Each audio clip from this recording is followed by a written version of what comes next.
네, 안녕하십니까. 김 선생의 서울 이야기를 진행하는 강사 김효입니다. 이번 시간에는 종로구 수성동에 자리 잡고 있는 수성공원 일대에 대해서 말씀드리도록 하겠습니다. 이곳은 독립선언서를 인수했었던 보성사가 자리 잡고 있던 그 터이뿐만 아니라 지금 현재 수성공원 일대에 10개가 넘는 많은 표지석들이 이렇게 세워져 있는 것만을 보더라도 이것 자체가 역사적으로도 대단히 중요한 위치에 있었던 곳이라는 것을 알 수가 있겠습니다. 자, 일찍이 이 수성동이라고 하는 것은 이곳이 수진방이었었던 곳인데요. 이 수진방의 수동과 송현동의 송자를 합해서 수성동이 1914년에 제정이 되었던 곳입니다. 일찍이 이 지역은 조선왕조 창업에 중요한 역할을 했었던 정도전의 집이 있었던 곳이어서 일찍부터 이 집터를 결국 장수를 바라는 마음에서 수진방이라고 하는 명칭이 붙여졌다라고 이렇게 전해오는 곳이기도 합니다. 자, 이곳에서 보시는 것처럼 이곳에는 각황사라는 절, 오늘날의 조계사라는 절이 있었을 뿐만 아니라 여기 종로초등학교, 수성초등학교, 숙명, 중동 등 많은 학교와 교원 양성소까지 자리를 잡는 등 교육과 종교의 중요한 역할을 했었던 장소가 바로 이곳이 되겠습니다. 이곳의 위치적으로 보더라도 육조거리 가까이에 위치하고 있었기 때문에 이 조선의 통치 공간에서 아주 중요한 위치에 터를 잡고 있었던 것이 바로 이 수성동이었다라고 보시면 되겠습니다. 고려시대의 목은 이색 선생의 초상화를 모셔놓은 영당이 바로 이 공원에 자리를 잡고 있고요. 좀 전에 말씀드렸던 것처럼 독립선언서를 인수했었던 보성사의 터가 이곳에 있어서 이러한 표지석이 현재 세워져 있고 이것과 관련된 기념물이 세워져 있습니다. 일찍이 보성사의 건물 모습이 되겠는데요. 여러분들이 주목하실 것은 이 보성사 오른편에 지금 나무가 하나 이렇게 서 있는 것을 확인해 볼 수가 있습니다. 이것이 1919년에 화재가 나왔을 때 보성사의 불탄 모습이 되겠는데요. 그때에도 이 나무가 그대로 서 있는 것을 여기서 볼 수가 있고요. 바로 그 나무가 오늘날 이 조계사 대웅전 앞마당에 세워져 있는 우람한 바로 이 나무가 되겠습니다.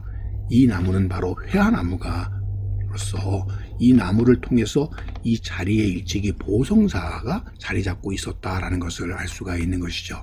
지금 보시는 바로 이 대웅전은 일찍이 1930년대만 하더라도 우리나라의 최대의 민족 종교로 자리를 잡았었던 보천교의 본소가 있었던 곳에 있었던 이 건물을 옮겨온 것입니다. 그래서 당시에 11전이라고 불렸었던 이 본당 건물을 이렇게 옮겨와서 오늘날의 조계사 대웅전으로 이어지게 되었을 것이고 바로 그 자리에가 일찍이 보성사 터였다는 것을 오늘날 이 회화나무가 지원을 해주고 있다라고 보시면 되겠습니다. 그래서 이 수성공원에는 이 보성사가 했었던 독립선언서와 조선 독립신문의 인쇄가 이루어졌던 이곳을 기념하기 위해서 이러한 조형물이 만들어지게 되었고요. 이곳은 일찍이 보성학교와 보성사가 자리 잡고 있었다라는 것을 이렇게 기념물에서 이야기해 주고 있습니다. 뿐만 아니라 당시 이 보성사의 사장이었으면서 보성학교 교장을 역임했었던 민족 대표 중에서 오세창과 함께 두 언론인 출신의 민족 대표였었던 이종일의 동상이 이곳에 세워지게 된 것 또한 바로 이러한 독립선언서의 인쇄와 관련이 깊다 이렇게 보시면 되겠습니다. 뿐만 아니라 여러분들 양기탁과 배델에 의해서 창간이 되었던 대한매일신보의 창간 사옥터도 또한 이곳이었다라는 점에서 오늘날까지 이 각종 통신사들이 이곳을 중심으로 해서 여전히 활동을 하고 있는 것 또한 이러한 언론사의 전통이 지금까지 계승되어 오는 예라고 볼 수가 있겠습니다. 뿐만 아니라 중동학교의 터일 뿐만 아니라 숙명여학교의 터도 바로 이 수성공원 일대였다고 보실 수 있겠습니다. 자, 이곳에 숙명여학교의 예터였다는 것이 중동이나 숙명은 다 강남으로 이전을 하면서 이곳에 이렇게 표지석만이 남게 되었는데요.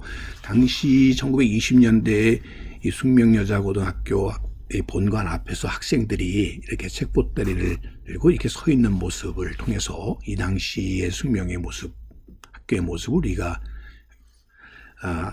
기억할 수가 있겠고요. 자, 이 사진에서 보시는 것은 당시에 이 숙명여학교와 더불어 수성학교 등의 학교의 모습들을 담은 사진들이 되겠습니다. 이게 지금 종로 9층짜리에 있었던 경성 수성보통학교의 모습이 되겠습니다. 한편 종로 공립심상고등소학교라고 해서 주로 일본인들을 위한 소학교도 이 가까이에 마련이 돼 있었다라는 걸 통해서 수성동 일대가 아주 교육의 중심지였었다라는 걸 알 수 있습니다. 뿐만 아니라 해방 이후에는 신흥무근학교의 전통을 이어서 마련이 된 신흥대학도 이곳에 터를 잡게 되었었던 것인데, 이 대학이 이 6.25 피난 상황에서 결국 학교가 운영권이 넘어가 오늘날의 경희대학교로 계승되게 되었다라고 보시면 되겠습니다. 자, 이처럼 경성, 서울의 가장 중심을 이루었었던 이 수성동 일대 그 중심의 수성공원은 바로 이런 많은 역사적인, 교육적인, 종교적인 이런 중심지의 역할을 담당했었다는 것을 이곳에 남겨져 있는 많은 표지석을 통해서 확인해 볼 수가 있겠습니다. 오늘은 수성공원에 대해서 곧밭을 가꾸는 김 선생이 말씀드렸습니다.